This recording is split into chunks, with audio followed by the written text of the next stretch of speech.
In this video, we're going to go through periodic trends that occur within the same period on a periodic table. It's like, how many times can you say period in the same sentence? Our essential question: how do periodic trends such as effective nuclear charge, atomic radius, reactivity, and ionization energy influence the chemical behavior of elements as you move across a period on the periodic table? All right, so with the trends that we're going to be talking about, there are basically two rules or laws that come into play. The first one is Coulomb's law. So if you look at the formula here, we have some variables. We have on the top of our fraction Q1, Q2. Q represents charges. And on the bottom, we have our radius. So our radius is the atomic radius, and that is the distance from the nucleus of your atom to the valence electrons. So if our charges increase in magnitude, our force will go up. So if I increase this, my force will go up. Now, the radius is in the denominator. So if I increase my radius, my force will go down, because my radius is in the denominator of my fraction. Okay.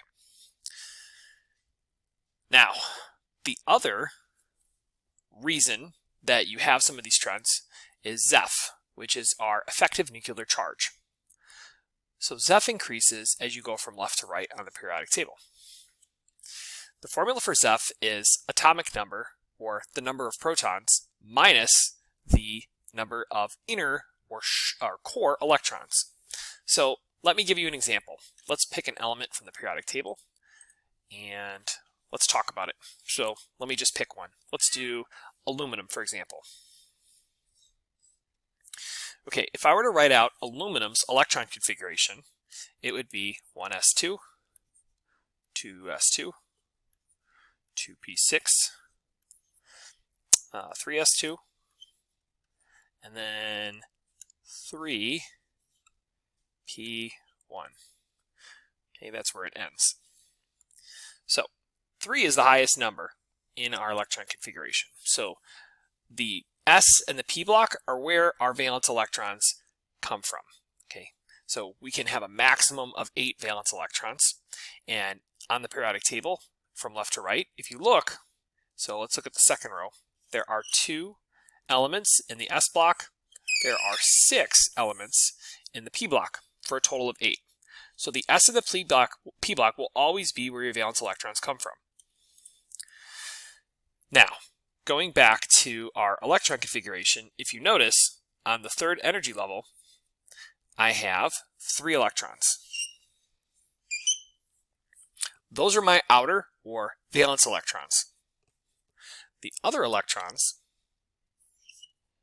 are my inner or core electrons. There are 10 inner electrons. So those occur on energy levels before my valence electrons. So let's go back. So we had 10 inner electrons, and aluminum was number 13 on the periodic table. So if I subtract out the number of inner electrons, 13 minus 10 gives me an effective charge of 3. So let's go back to our picture really quick of what's going on. So there's our electron configuration, and if I were to draw this out,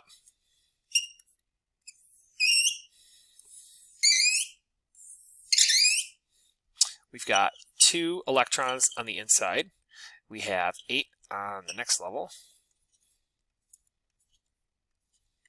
And then we have 3 on that outer ring. So what Zeph means is we have 13 protons in the inside, in the nucleus of our atom. So 13 of those protons are going to essentially cancel out with 13 of my electrons. So that means I have 3 protons left that are going to interact with my valence electrons. So effective nuclear charge is kind of like the force that punches through all of the inner electrons, and what force reaches are valence electrons. Okay. All right. Now let's go through some of these trends. So the first trend is radius. And again, atomic radius is the distance from the nucleus to the outermost electron. As you go from left to right, you're in the same energy level on the periodic table. Now, effective charge increases as you go from left to right. So let's go back and look at the periodic table. Okay, and let's clear out our annotations here. Okay, so let's pick a period on the periodic table. Okay, let's stick on the third period right here. Okay, so sodium has an effective charge of 1, magnesium has an effective charge of 2, 3, 4. So it increases as I move to the right. When effective charge is larger, that's going to pull our valence electrons in tighter. So here is a normal an atom with a third energy level. So we could be sodium, for example. And then if I look at chlorine on the far right side, that effective charge is a lot stronger. It's going to pull those valence electrons in tighter, and it's going to make the radius of our atom smaller. So the radius decreases as you move from left to right on the periodic table because you have a stronger effective nuclear charge. Okay, so let's look at this example. Lithium and neon. Which one has a larger atomic radius? Lithium and neon. So lithium is here, neon is here. They're both in the second energy level. Now, neon is much further to the right.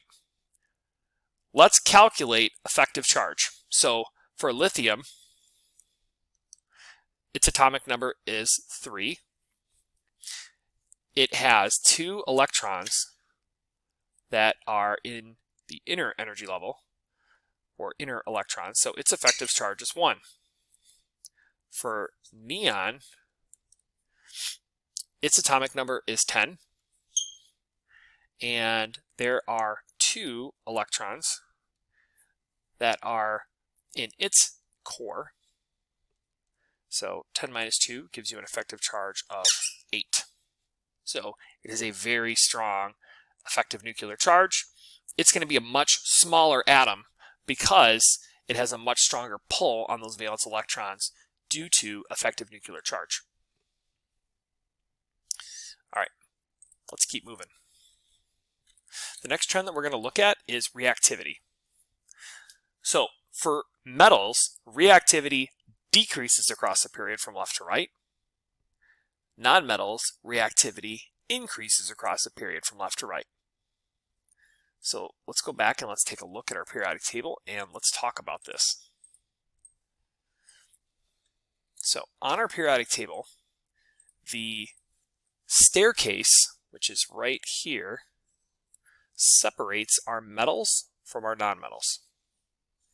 Anything touching the staircase is a metalloid, with the exception of aluminum. Okay, so all the ones that I'm throwing an X in here are metalloids. Everything to the left of that is going to be a metal. Everything to the right of that is going to be a nonmetal.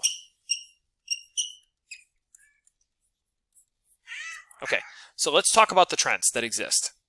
So for metals, the trend is as you move to the right, reactivity increases. Let me take that back. Reactivity decreases as you move to the right. Okay, so reactivity decreases. So on the left-hand side here, that's where your radius is going to be the largest.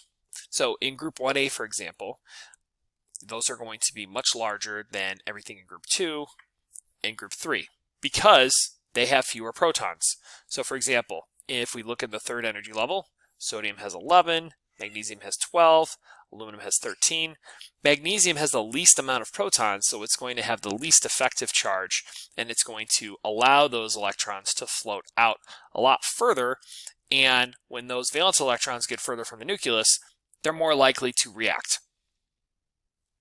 Now, in terms of nonmetals, fluorine is the most reactive nonmetal. Okay. Now, on the right-hand side of our nonmetals are where they tend to be most reactive. Okay. So, everybody wants to be like the noble gases. The noble gases have 8 valence electrons. Now, group 7 is the most reactive, contains fluorine. It's only 1 valence electron away from completing an octet. So those atoms are going to do whatever it takes to pick up that last electron to complete their octet. Fluorine is the most reactive because its radius is small, and with the small radius, it has less distance to cover to try and attract other electrons. Iodine, which is further down, has a much smaller radius, or sorry, much larger radius, and it's going to be less attractive. But we'll talk about that when we get into the trends with the groups. Okay, so again, anything on the nonmetal side that's closer to group 7 is going to be more reactive. Okay, and again, it has to do with effective nuclear charge. So it has a stronger attraction for valence electrons. Okay, so which element has higher reactivity, lithium or beryllium? So let's take a look at our periodic table. We're looking at lithium and beryllium. So lithium is right here. Whoops, that's hydrogen. Lithium is right here, like I said, and beryllium is right next to it. And the question was, which is going to have a higher reactivity? Well, it would be lithium. Lithium is a much bigger atom. It has less effective nuclear charge, so those valence electrons are able to move and be transferred to other atoms, or in the case of nonmetals, if you have less nuclear charge, you're going to be less reactive when you are closer to the left, because again, for nonmetals, as you move closer to the noble gases, your reactivity increases. All right, the last trend that we need to talk about is ionization energy.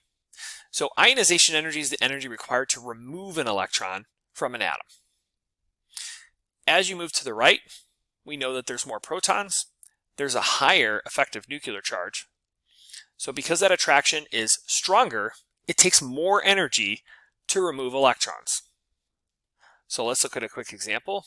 We'll look at lithium and neon. So let me just clear these. So lithium and neon. So lithium is right here, and neon is right here. Which one has a higher ionization energy? Well, it would be neon. Neon has a higher effective charge. It has a stronger attraction to the valence electrons. It's going to hold on to them a lot tighter, and it's going to take a lot more energy to pull those valence electrons off. And that's it. So those are the trends when you're talking about a period on the periodic table. And we talked about how effective nuclear charge is really the determining factor when explaining how these trends occur.